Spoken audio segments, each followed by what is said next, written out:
اگر تم اپنوں کو چھوڑ کر غیروں پر اعتبار کرتے ہو تو اپنوں سے بھی امید مت رکھو کہ وہ تم پر اعتبار کریں۔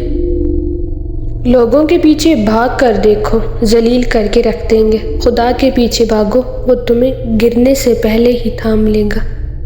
کسی نامحرم کی محبت میں گمراہ ہو کر اللہ سے شکوہ مت کرے۔ جس رشتے کی اسلام میں گنجائش ہی نہیں، اس میں برکت کیسے ہو سکتی ہے؟ لوگ دنیا کو حقیقت سمجھ بیٹھے، اللہ کے بنانے والے نے بتایا کہ دھوکہ ہے۔ نیک بیویاں کم پیسوں میں برکت ڈال دیتی ہیں، بری اور بازاری عورتیں خزانوں کو بھی لٹا دیتی ہیں۔ کبھی بھی کسی کو نیچی نظر سے مت دیکھو، کیونکہ تمہاری جو حیثیت ہے تمہاری قابلیت نہیں بلکہ اللہ کا تم پر کرم ہے۔ گھر کے مقابلے میں دروازہ چھوٹا ہوتا ہے، دروازے کے مقابلے میں تالا چھوٹا ہوتا ہے، اور تالے کے مقابلے میں چابی چھوٹی ہوتی ہے، لیکن وہ چھوٹی سی چابی پورے گھر کو کھول سکتی ہے۔ اسی طرح ایک پائیدار اور اچھی سوچ بڑے سے بڑے مسائل کو حل کر سکتی ہے۔ ضروری نہیں کہ کچھ غلط کرنے سے دکھ ملے، حد سے زیادہ اچھا ہونے کی قیمت بھی چکانی پڑتی ہے۔ لمبی چھلانگ بھرنے کے لیے پہلے پیچھے ہٹنا پڑتا ہے۔ نمک اور چینی دونوں ایک جیسے لگتے ہیں۔